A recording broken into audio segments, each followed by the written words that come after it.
Hey you guys, it's your girl Nay back again with another video. No, but today I just want to just speak my mind and speak my truth, you know. Now, if I'm gonna be honest, this is probably like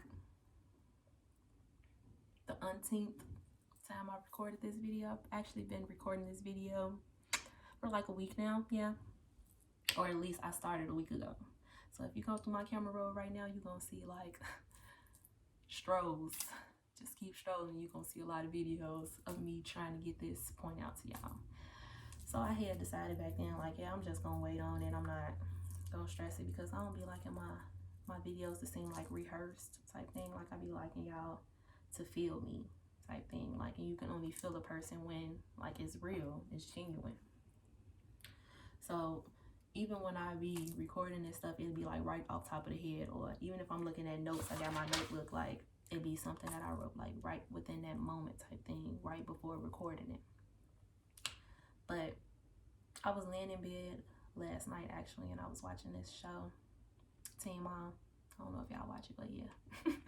But I was watching it, and she had said something, and when she said it, my frequency just raised so high, like my vibrational frequency was just through the roof, because it was exactly the same point that I had been trying to get out type thing. And she said, you can never love an individual if you don't first love yourself. And it had touched me because obviously that's what I've been trying to talk about. And the fact that I seen that yesterday was like a confirmation, like, yeah, just go ahead and get this out. Just go ahead and just speak whatever you want to say type thing. So yeah, that's what I'm talking about. Like, why is love so hard in today's world, like everywhere? And the music we listen to, all the rap is about bashing females, having multiple females, FBs and this, that, the third, and all of that type of stuff. Or even in your cliques, like your friends don't want you to be happy, or, well, those aren't really your friends, but you know, growing up, it was just like a thing to mess with multiple people type thing, you know? It was almost looked at like, yeah, that's what you're supposed to do, like type thing. Or in advertisement, like you don't see a lot of family pushed advertisement, or I just know that I don't. It's a lot of depressed things, or single family home advertisement type things like that, or even in your surroundings, or maybe even in your family, because I know I myself don't have anyone that's married, like in my immediate family. And the only relationship that I've witnessed is my aunt and my uncle. Like, they've been married for as long as I've known, but that's the only people that I really have in my life on like a day-to-day basis, almost, to where I could witness like what love or what marriage type stuff looks like. But even myself, like, I come from a single parent home, as you guys know, if you've been with me along my journey. But don't get me wrong, my mama was the mess. Like, she did her thing, yes. Cheers, Mom, I love you. But I also know that she had it hard. Like, I can only remember 2 times when I've ever witnessed my mama really cry. And both times was basically about her providing for her kids. And those are the 2 times that stuck out with me, because I was a mama's baby. Like, I slept with my mama up until like I was double digits. Like, I love my mama to death type thing. So like when my mama hurt, like I felt that hurt. Like, and I was the baby, so I was always under my mama. So it wasn't like nowhere that she can go where I wasn't following her type thing. Like, I was on her coattail. Like, period. So I knew like the struggle that she was going through. obviously now, me growing up and me understanding it now, but back then, like, I ain't understand that then. But what I did know is we never went without nothing. Like, anything we wanted, we got. Whether it was the newest pair of mics, the freshest outfit, a new toy, bike, like whatever we wanted, game system, anything. Like, my mama was gonna make it happen, because at the end of the day, like, we looked to her for it to make it happen. Like, we ain't calling on nobody else. So when she felt like she was failing us, she felt like she was failing as a parent. And I know that that's something that no parent ever wants to deal with or ever wants to feel, type thing. But to look back at it now, I know that she was ultimately just doing the best that she could with the cards that she was dealt.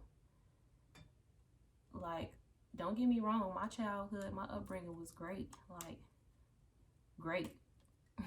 I have no, like, ill feelings or nothing about growing up the way that I grew up. But it was great for the cards that we were dealt, type thing. Because obviously it could have been better, but it obviously could have been worse, type thing. It was other people that were in the same situation as us and they were dealt less. So it was just good. Like, we had it good, no lie. We had it good. We didn't ever go for nothing. Like, we were never hungry. Like, and I was the type, I was spoiled. Like, I didn't eat nothing but chicken nuggets. Like, I wanted McDonald's every day. And guess what? I got McDonald's every day. Whether it was between her or my grandma, like, somebody was getting me McDonald's that day. And I was like a chicken nugget fiend. Like, literally grew up off chicken nuggets and french fries. But me looking back now, I acknowledge that I just grew up and I viewed love differently. Like, I was almost a manizer. Is that even a word? Okay, we're gonna come back to that. But yeah, that's basically how it was. Like, I would talk to multiple guys at a time. And back then it was looked at like that was just something, it was just what happened type thing. Like, you know, that's just how it was. But yeah, I would just talk to multiple guys and use them basically.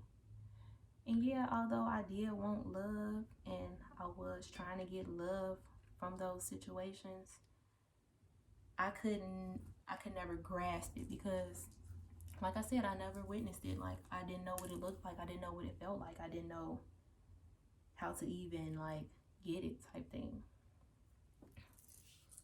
So I was just going with the flow with a lot of it. So just like many other females, I dealt with a lot of toxicity within my relationships. Like, no, let me take that back. I allowed a lot of toxic stuff within my relationships. Like, I've dealt with all kinds. Womanizers, verbal abusers, like, mentally beat me, physically beat me, emotionally beat me. I dealt with guys that set my car on fire, would come ride down my block and shoot a gun through my mama's, like, front window. Like, dealing with so much. I've had a guy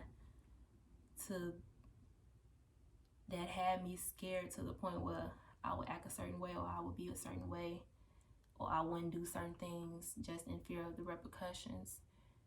And he didn't even stay within Chicago, and he still just had my mind gone. And I hated them, and I hated myself for allowing it. And I knew I deserved more, because each time I would always cry and beat myself down. Like, why do you allow this? Like, why do you accept this? And each guy that I met that I knew was wrong for me, I would allow them to get me on cloud 9. Or I shouldn't even say that.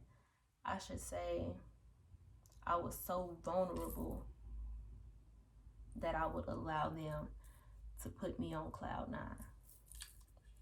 Not even realizing that I was so low in the negatives that dealing with them was only bringing me back to one.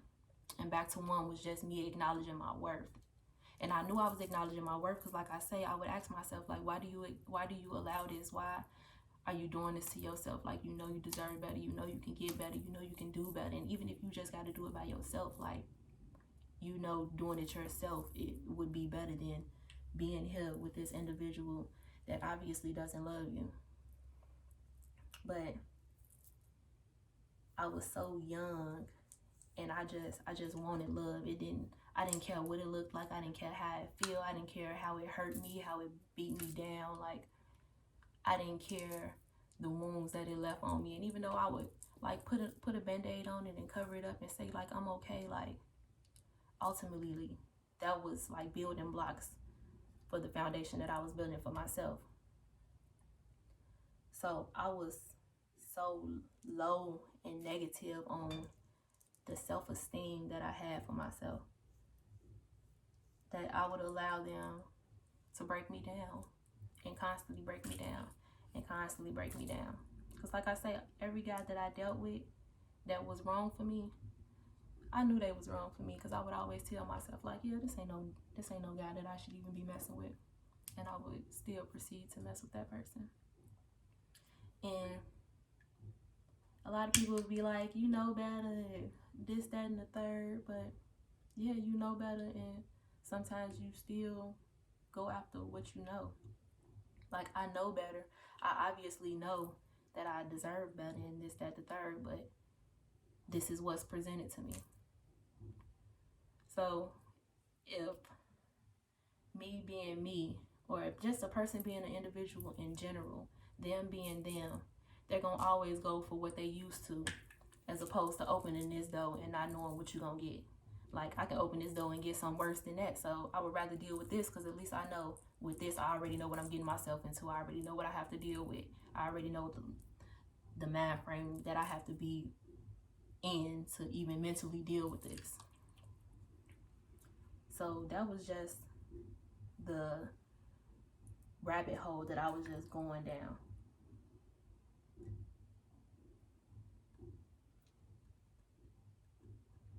Because although they were toxic, I would never acknowledge my worth within it. I just thought that this is what it's supposed to be, or this is what it feels like, or this is what it looks like. Because like I said, like, I never witnessed it up close.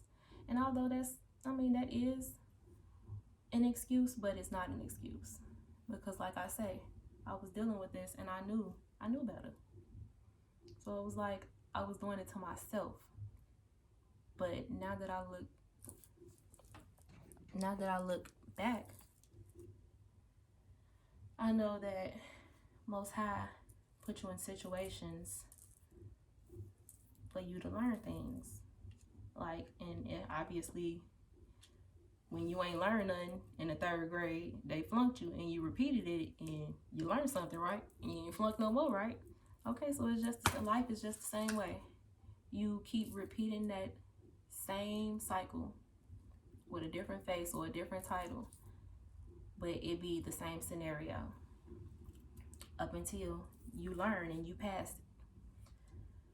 Because at that moment, I was in such disgust with myself. Like, I almost hated myself. And that was the truth. Like, I hated them so much that I hated myself, but I had to acknowledge that everything that I disliked in someone else was ultimately something I lacked within myself, type thing. You understand? Like, I hated an individual. I hated what an individual did, or an individual, so much that I had to acknowledge that that was something that I actually hated within myself. And within that, I acknowledged how much I didn't truly love myself.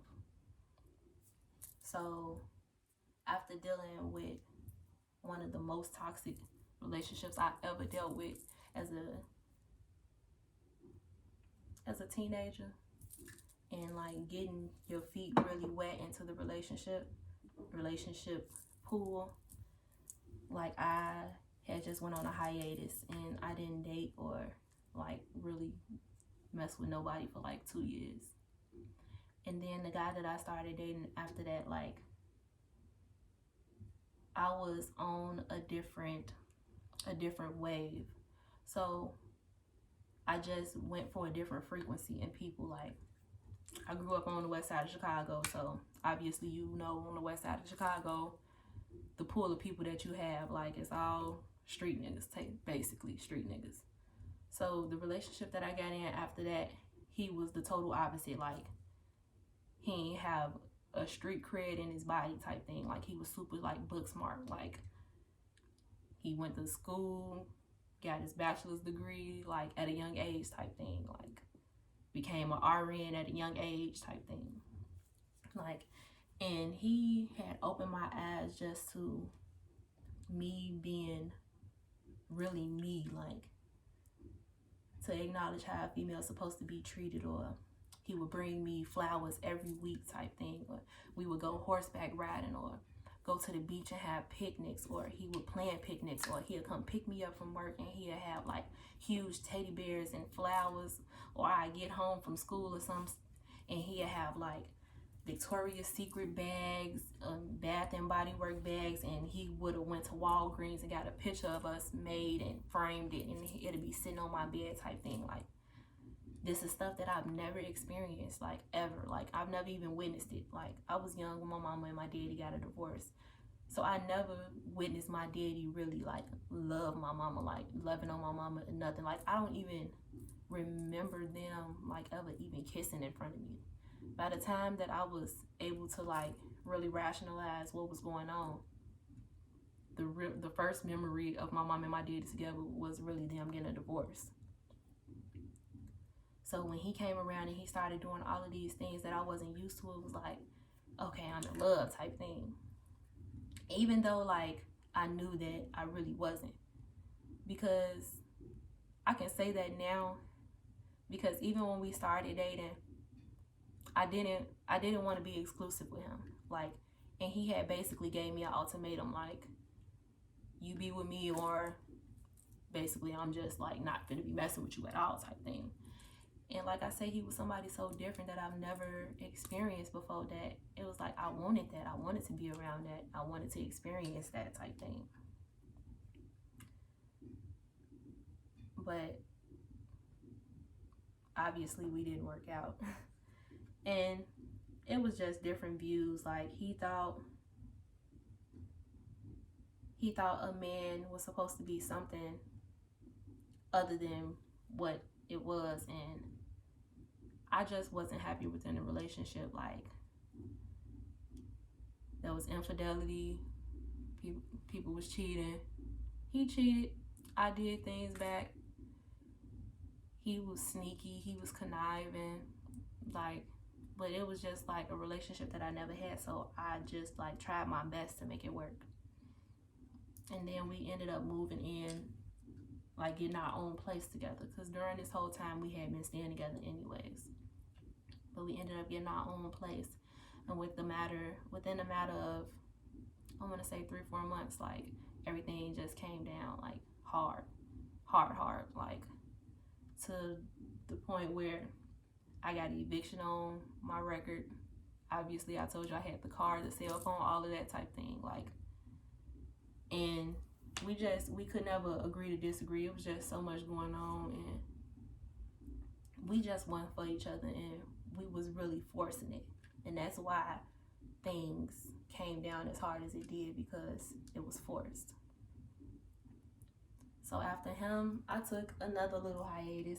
Now, after that, I wasn't just not talking to nobody though. Like, I date here and there type thing, might have a little relationship here, but it was nothing ever real serious. It was just a whole bunch of drama and a title, basically. Barely a title, a lot of drama though. So I just had to recenter myself, because I acknowledged those same little cues popping back up, like, here you go again, Charnay, like, why you doing this to yourself? Like, you getting back in the same boat. Because then I started dealing with guys with babies and different baby mamas, and dealing with baby mama drama and guys who wanted their cake and to eat it too type thing, like, and it was just a lot, and I was just stressing myself, and I'm like, bro, you gotta do better. So I just tried to focus on me and focus on my craft and focus on things just to keep my mind occupied. And I just started working. Like, at a point, I had 2 jobs at a time, and I was working at the post office and I was doing a security job. And I was working 5 days a week for both jobs. So I was just like tired and exhausted and mentally, emotionally, physically, like everything. Like, so I just didn't have the time to even deal with individuals and their issues. So I was just like randomly date here, randomly date there, go off the radar for a while type thing, until I came into the relationship that I'm in now. And to be with him is just a breath of fresh air, like literally. And they always say like each relationship I always get better type thing, because you know, you grow, you get older, you witness cues, and you just stay away from certain things type things. So to say I love him is definitely an understatement. Like, the man motivates me beyond words that I can fathom type thing. Like, he came through and he really showed me what it was. And I just knew I loved him from the first day that I like started talking to him for real. Like, for real. Like, if I could have told that man I loved him within the first week and felt okay with that, I probably would have. No lie. Like, he just came in and he was apologetic for the hurt that I had been through, even though he wasn't the one to hurt me. Like, he was apologizing for things that other people did to me and the things that I had to endure, like, for me feeling less than, for not having my father in my life. Like, he just came through and he basically poured into every crevice that was missing some type of love or some type of something. He poured in and he filled it, and he made that foundation for us, for real. And that's why I'll forever go hard for him. Like, he came in and he did everything that he said he was gonna do. Like that. Like, I'm used to a person telling me they gonna do something, and after that, it's just like, okay, whatever. I'm not gonna ever mention it again, because if you told me you was gonna do it, I expect you to do it, and if you don't do it, then I'm assuming I need to do it myself type thing. But he know I'm like that, and because he knew I was like that, every time he said he was gonna do something, literally right after he said he was gonna do it, it was done type thing. Like, how they say chivalry is dead. He just made me acknowledge my worth, my real worth. And it was like, as soon as we started talking, we was already going together. Even though, like, we were just talking, like, so nobody ever established that we were really going together. But we probably dated for probably 2 months. All in all, like, not even seeing each other. And then he finally came and visited me type thing. And we was in love. It was over with. It was done. Like, yes. What? Miss Print? Yes, baby, I would. No, but for real, like, that man is something different. And I say that wholeheartedly, like, that man. Because that's a man, a real man. Like, he came through and said, whatever is hurting you, we gonna cut it dead. Told y'all I was stressed at work. He said, quit. If that is something that's hindering you and hurting you and you can't be you, quit. Because you don't need that job, because I got you. I got us. And when I tell you, I ain't missed nothing. I ain't missed a meal. Ain't missed a bill. Shoes stay fresh, hair stay did.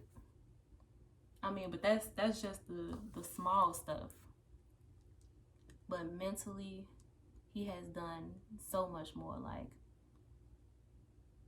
my confidence within self has just skyrocketed. Like I can feel 100%. I can be 100, and he'll say that like even if we was to not work out, not to say that we weren't, he'd be like, I'm satisfied just knowing that I helped you along this way. Like, because when he came along, I stopped eating meat, even though I always wanted to stop eating meat. But like, he just pushed me and gave me the motivation to do everything that I said that I was gonna do. I said that I was gonna start working for myself and doing stuff that make me money, like, and not make the next person money. I ain't gonna say not make the next person money, but not make these big Fortune 500 companies money when I know I can do it. And I'm gonna put the love and the care into it. And he was like, if that's what you want to do, whatever you want to do, just do it. Let me know what you need, and it's done. And I ain't never had nobody just love me like that, like pay attention to me like that, or acknowledge like what's hurting me. Because even if I am hurting while doing something or dealing with a situation, like I'm always gonna put on my best face and I'm always gonna get the job done type thing. But him knowing me, he acknowledged me trying to put on that smiley face even though I'm hurting type thing. Like, and he be like, oh baby, like that ain't how we gonna do it type thing. I just love that man, like beyond words. Like, he is just everything. He everything for real, Like, if I can live in his skin, I really would. But don't get me wrong, because we definitely still like a work in progress. Because like I say, everything that I acknowledge that I hate in the individual is ultimately me hating that same thing within myself.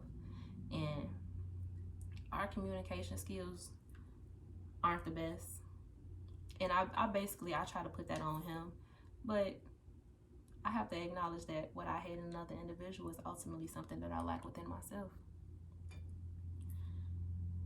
His communication skills can't be no better than mine. Because if so, then I guess some type of communication will be going on, right? But when we get beside ourselves and emotions take over, because they do, and they usually always do, things just get heated and words get said, words get thrown, phrases get thrown, and don't nobody get heard, and don't nothing get accomplished. So I just had to learn for myself, because I'm the type that I can't sugarcoat nothing. I hate for things to linger. Like, I want to get to the point, and I want it to be done, and we go to sleep, and that just be that. But he's the type that he needs time to calm down, and I'm the type that be all in your face like, nope, talk to me right now, here I am, here you go, what? But I have to acknowledge that we are two different individuals. Like, so not all the time is he gonna feel how I feel, and not all the time am I gonna feel how he feel. I mean, and we have to be two grown adults to learn to agree to disagree. And I just said that and I smiled, because I'm really like learning as I'm going with y'all, for real. But everything is a work in progress. And all I can say is we just gotta start getting in tune and listening to self, and going with your intuition, going with your first mind, and just diving in and not being scared of the what ifs and the change or what's behind this door, and not accepting the bull that we've been accepting, even though we know that it's something that we shouldn't accept. But thank y'all for listening. Peace and love.